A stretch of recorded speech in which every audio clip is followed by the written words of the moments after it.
Krai, Assalamualaikum warahmatullahi wabarakatuh. Sahabat Bogani Movie, kali ini saya akan berbagi alur film The Vision in Love and God of All Time. Jangan lupa siapkan cemilan, kopi, dan bahu untuk bersandar. Namun sebelumnya intro dulu.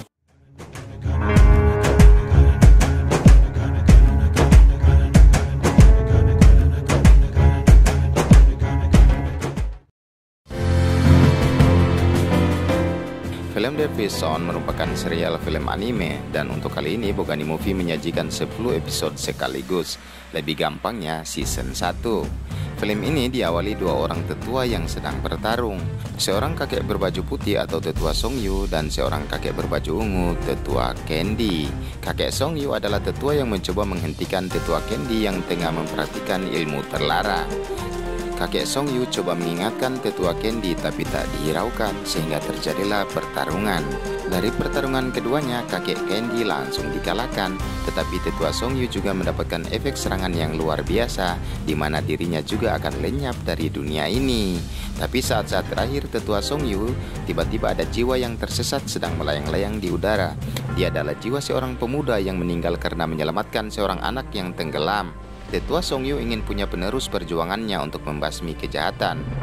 Maka olehnya dipilihlah jiwa ini untuk menjadi pewaris kemampuan dari tetua Songyu. Jadi segala macam ilmu kanuragan, pengobatan, dan pengalaman tetua Songyu diwariskan kepada jiwa pemuda ini. Tak lupa di akhir perpisahan, kakek Songyu memberikan mangkuk reinkarnasi, di mana ini dapat membantu meningkatkan level kultivasi dari pemuda tersebut. Setelah itu jiwa pemuda ini kemudian berinkarnasi lagi, dan dia masuk ke dalam tubuh seorang pemuda yang kala itu ternyata dia akan menikah. Tapi saat sadar ada seorang perempuan cantik yang ada di sampingnya. Tapi beruntung pemuda ini juga dapat mengingat setiap ingatan dari tubuh barunya, termasuk si wanita cantik di depannya. Ternyata sengaja menjebaknya karena dia tak ingin pemuda ini menikah dengan temannya sendiri. Su Wuzhou namanya. Saat dia di tengah kebingungannya, tiba-tiba lelaki parubaya masuk ke dalam kamar. Ternyata Wuzhou adalah calon menantunya, yang saat itu akan segera menikah dengan putri dari tetua ini. Nama tetua ini adalah Qin Fengsha, termasuk salah satu keluarga terpandang di kotanya. Keluarga Qin juga termasuk besar dalam bisnis jual beli senjata. Nah, karena Wuzhou kedapatan sedang berduaan dengan wanita lain, sehingga dia dilempar keluar rumah. Dia pun ditertawakan oleh orang yang hadir saat itu. Nah, ternyata Wuzhou dikenal juga sebagai pemuda pecundang di kotanya. Untuk basic bela diri saja dia baru masuk ke tahap ketiga. Saat dia ditertawakan, rombongan mempelai wanita tiba.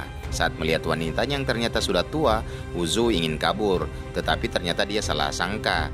Wanita ini adalah iring-iringan sang mempelai wanita. Dan saat melihat mempelai wanitanya, Wuzhou langsung ngiler. Ternyata mempelai wanitanya sangat cantik menggoda. Qin Qimu namanya. Selain berparas cantik, Qin Qimu juga punya sifat yang baik. Ketika melihat suaminya, dia langsung membawa Wuzhou. Dia tidak ingin mempermalukannya di depan umum. Saat di perjalanannya, mereka berdua bertemu dengan Si San. Nah, Si San ini sangat arogan. Ini karena tingkat kepercayaan dirinya sangat tinggi. Terlebih dia punya tubuh yang kekar, kuat, dan untuk level kultivasi sudah berada di tahap ke-8 puncak. Dia ingin menantang Wuzhou ke dalam kompetisi tahunan, kompetisi keluarga besar di kota Lin'an 2 hari lagi. Tanpa ragu, Wuzhou langsung menerima tantangan. Meski taruhannya dia harus melepas Qin Qimu. Tapi karena sudah mendapat warisan ilmu bela diri dari tetua Songyu, sehingga dia tidak ragu untuk menerima tantangan ini. Tapi bagi istrinya yakni Qin Qimu, Wuzhou masih dianggap tidak berguna. Nah, singkat cerita, Wuzhou dan Qin Qimu sudah sampai di kediaman mereka. Kabarnya ayah Wuzhou dan tetua Qin adalah sahabat baik, dan sebagai tanda terima kasihnya maka keluarga Qin menikahkan putrinya ke Wuzhou. Ayah Qin masih marah, apalagi dia sendiri memergoki Wuzhou dengan wanita lain di kamar saat itu. Tapi Wuzhou bersikeras membela diri, menurutnya dia hanya dijebak. Beruntung si Qin Qimu tidak menanggapinya serius, karena si wanita tersebut adalah sahabat baiknya dan dia sendiri tahu bagaimana sifatnya wanita yang berada di samping Wuzhou saat itu. Saat mereka sedang mengobrol, tiba-tiba pelayan tua Qin datang memberitahu jika keluarga Si tengah berjualan senjata di depan rumah keluarga Qin. Juga pedangnya telah dimantrai dengan niat pedang. Nah, niat pedang ini tidak semua orang bisa, hanya berada di tingkat kultivasi minimal tingkat 9.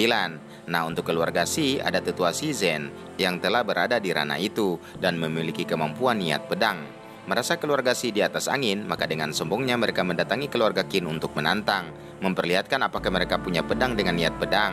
Dan itu sengaja dipertontonkan kepada halayak ramai dengan maksud mempermalukan keluarga Qin agar bisnis senjata dimonopoli oleh keluarga Xi. Kepala keluarga Qing tentunya ragu sebab mereka tidak punya pedang dengan niat pedang. Dengan ragu dia pun menyuruh pelayannya untuk membawa pedang yang kira-kira ada kemiripan dengan niat pedang. Nah, untuk hal itu tentu Wu Zu telah mengetahuinya, dan karena dia juga telah mendapat warisan dari sesepuh Song Yu tentang niat pedang, maka dia segera ke gudang senjata. Kemudian beberapa senjata dialirinya dengan qi dan niat pedang. Pelayan yang memergoki Wu Zu akhirnya bersama-sama membawa pedang itu. Melihat pedang ini tentu keluarga Xi memandang rendah. Tapi alangkah malunya mereka saat mereka mencoba kekuatan pedang keluarga Qing, tiba-tiba pedang mereka lah yang patah. Tentu selain malu, Wu Zu juga memperdaya mereka dengan meminta uang ganti rugi karena telah merusak pintu gerbang keluarga Qing. Usai permasalahan kecil ini, kepala keluarga Qing yang masih kesal dengan Wu Zu memberi hukuman kepadanya dengan harus berlatih keras di ruang gudang senjata. Mendapat hukuman ini, Wu Zu malah senang sebab di ruang itu terdapat ribuan pedang, di mana itu dapat dimanfaatkannya untuk meningkatkan level kultivasinya.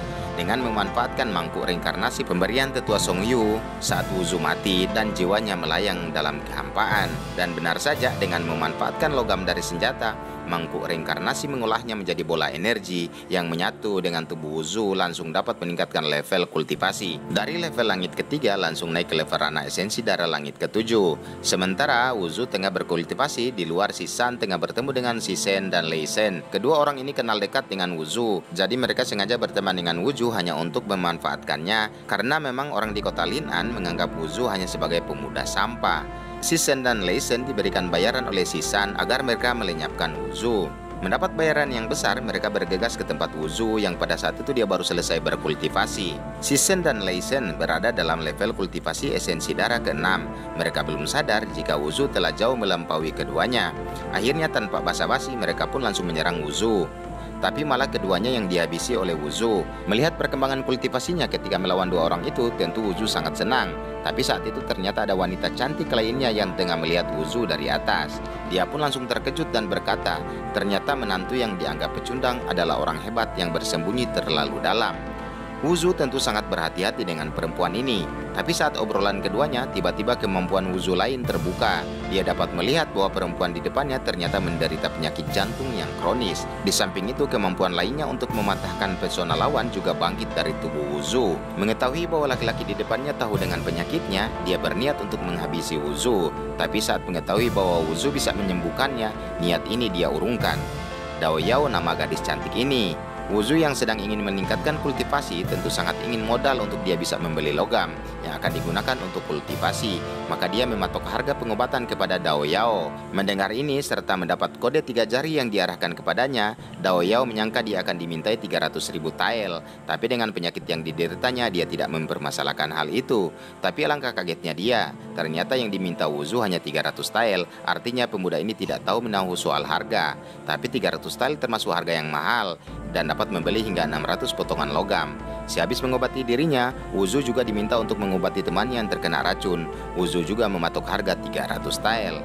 Yu Feng nama laki-laki ini juga berhasil disembuhkan oleh Wu Zu. Maka karena melihat potensi Wu Zu, mereka berdua pun memutuskan untuk menjadi teman dekat dari Wu Zu. Bahkan agar dia lebih dekat, dia sengaja membawa Wu Zu ke tempat hiburan. Di sini juga ayah mertua ketua keluarga Qing juga memergoki Wu Zu dan langsung dipukul dan diberi hukuman. Di dalam gudang senjata, Wu Zu juga terus berkultivasi. Dao Yao dan Yu Feng menyaksikan kultivasi Wu Zu dari atas atap rumah. Mereka tidak menyangka jika di kota kecil ini tersembunyi master bela diri muda dengan tingkat kultivasi yang sangat mengerikan. Singkat cerita, tibalah waktunya kompetisi antara keluarga besar di kota Lin'an. Level kultivasi Wu Zu saat itu telah berada di level 9. Artinya dia 2 tahap lagi kemudian bisa menyamai level ayah mertuanya, ketua keluarga Qing. Turnamen pun dimulai. Dari semua perwakilan keluarga Qing telah dikalahkan oleh Si San yang telah mencapai puncak esensi darah tingkat 7. Di saat-saat keluarga Qing akan dipermalukan, tiba-tiba muncul Wu Zhao. Dengan gagahnya dia masuk ke arena. Istrinya mencegahnya. Mereka telah siap dengan kekalahan, meski bisnis keluarga mereka juga yang nantinya akan jadi taruhan. Ternyata Qin Kimu ini benar-benar telah jatuh cinta padanya. Begitupun ayah mertuanya, mereka tidak ingin Wu Zhao bertanding dengan Si San, sebab mereka menyangka jika Wu Zhao masih berada di level ketiga. Bahkan ayah mertuanya menyarankan jika akan kalah Wu Zhao langsung menyerah agar dia tidak mengalami cedera yang serius. Tapi semua kekhawatiran ini dijawab dengan gagah dan lantang oleh Wu Zhao. Dia kepada semua orang, khususnya kepada Qin Kimu dan ayah mertuanya, ingin membuktikan bahwa dia memang pantas untuk putrinya itu. Si San masih memandang rendah Wu Zhao. Bahkan dalam pertandingan ini, dia sengaja membawa peti mati yang dikhususkan untuk Wu Zhao. Maka pertandingan penentu antara keduanya pun dilakukan. Dengan jurus andalan masing-masing, keduanya saling menyerang. Di awal-awal, Wu Zhao belum memberikan perlawanan. Dia hanya berupaya menghindar, hingga satu waktu dia coba membalas, dan dari bentrokan energi keduanya membuat orang-orang di tempat itu terdiam 1000 bahasa. Karena debu yang banyak, maka keduanya awalnya tidak kelihatan. Mereka masih menyangka jika Si San adalah pemenangnya. Mereka pun menyesalkan tindakan Wu Zhao yang masih egois melawan Si San yang bukan tandingannya. Tapi alangkah terkejutnya orang-orang itu setelah melihat Wu Zhao dapat berdiri tanpa ada luka, sementara Si San harus muntah darah. Si San yang merasa dipecundangi akhirnya mengeluarkan jurus mematikan. Tiba-tiba aura dari tubuhnya meningkat. Sejurus kemudian dari belakangnya keluar sosok energi besar menyerupai dirinya yang dengan brutal menyerang Wu Zhao. Tapi dengan teknik warisan ilmu pedang yang didapatkannya dari tetua Song Yu, akhirnya Wu Zhao dapat mengalahkan Si San. Dia terlempar dan masuk ke dalam peti matinya yang disiapkan untuk Wu Zhao. Dari hasil pertandingan ini, maka dinyatakan Wu Zhao berhasil memenangkan pertandingan dan keluarga Qin menjadi juara pada kompetisi tahun ini. Kepala keluarga Qin, putrinya serta orang-orang pun baru menyadari bahwa ternyata orang yang mereka anggap sampah adalah master bela diri yang bersembunyi sangat dalam. Atas pencapaian ini, maka hak pengelolaan pasar barat dikelola oleh keluarga Qin. Sementara itu, tetua keluarga Xi tidak puas. Dia masih ingin menantang Wu Zhao untuk bertanding. Kali ini salah satu tetua dipilihnya untuk melawan Wu Zhao. Namun Wu Zhao pura-pura menolak. Ternyata dia ingin memprovokasi tetua Xi agar dia bisa mendapat uang dari pertandingan ini. Uang sangat dibutuhkan Wu Zhao untuk kultivasinya. Wu Zhao diminta untuk melawan tetua Zi Shen. Mendengar ini, tetua keluarga Qin protes sebab Zi Shen telah mencapai ranah esensi darat tingkat 9. Sementara itu Wu Zhao masih di bawahnya. Mereka juga belum menyadari bahwa dalam pertarungan sebelumnya Wu Zhao bahkan belum mengeluarkan seluruh kemampuannya yang memang sudah di puncak level 9 juga.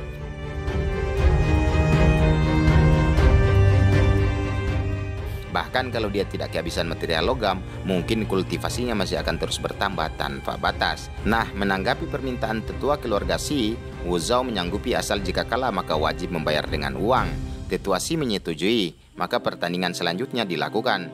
Tetua Si San langsung mengeluarkan jurus andalan yaitu cakar harimau guntur. Sementara Wu Zhao juga tidak menahan diri lagi, dia langsung mengeluarkan jurus pedang naga. Benturan kedua jurus ini sangat dahsyat, bahkan dapat meruntuhkan satu gedung dengan cepat. Dan dalam satu serangan, ternyata penonton dibuat terkejut dan terkagum-kagum lagi. Tetua Si San jatuh dengan cakar harimau gunturnya yang hancur berkeping-keping. Keluarga Si kalah lagi. Wu Zhao pun dengan sedikit mengejek mengambil uang taruhan yang dimintanya sejak awal. Sementara tetua keluarga Xi, yakni Xi Guangping, ingin bertarung dengan Wu Zhao, tapi dia ditolak mentah-mentah oleh tetua keluarga Qing. Tetua keluarga Qing pun langsung mengeluarkan auranya yang memang sudah di tingkat master ranah non bawaan. Melihat ini, Xi Guangping langsung ciut. Akhirnya dia harus rela memberikan uangnya kepada Wu Zhao. Keluarga Qing pun keluar sebagai juara. Atas pertandingan ini, maka pandangan orang terhadap Wu Zhao pun berubah. Dia dianggap sebagai orang yang sangat berbakat di kota Lin'an. Dalam momen ini juga, Qing Chi, wanita yang kedapatan sekamar dengan Wu Zhao di awal film pun datang menemui Wu Zhao. Dia meminta izin untuk berbicara pribadi dengannya. Qin Kimu tentu saja cemburu karena dia memang sudah jatuh cinta kepada Wu Zhao. Meski memang awalnya mereka hanya dijodohkan, tetapi saat ini di hatinya telah tumbuh cinta yang sebenar-benarnya cinta. Melihat putrinya yang khawatir, tetua Qing pun menasihati. Dan benar kedatangan Qin Chi untuk merayu Wu Zhao dan ternyata gagal. Tapi di dalam hatinya dia tetap akan berusaha untuk menaklukkan Wu Zhao di dalam pelukannya seorang. Sementara itu, di gudang senjata, Wu Zhao kembali berlatih meningkatkan kultivasinya. Dua temannya juga melihat dari kejauhan. Melihat peningkatan kultivasi Wu Zhao, mereka menganggapnya monster karena level kultivasinya sangat mengerikan. Di dalam, ternyata Wu Zhao telah meningkat di level ranah non bawaan tingkat 6 atau telah setara dengan ayah mertuanya. Dia ingin meningkatkan level kultivasi, tapi dia kehabisan bahan material logam.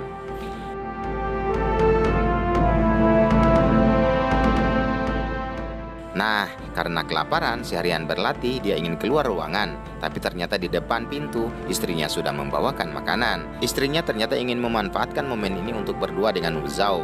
Mereka memang telah menikah. Tapi karena kesalahan Wu Zhao saat sekamar dengan perempuan lain, sehingga beberapa waktu dia harus dihukum tidur sendiri, belum bisa bersama dengan Qin Qimu. Dan di sini Qin Qimu memberitahu jika Wu Zhao ada undangan pribadi dari keluarga Xi.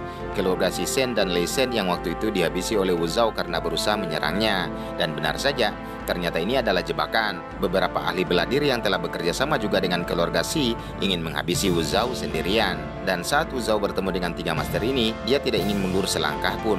Maka Wu Zhao dan ketiga ahli bela diri ini kemudian melompat dan saling menyerang. Dan saat benturan kedua belah pihak, tiba-tiba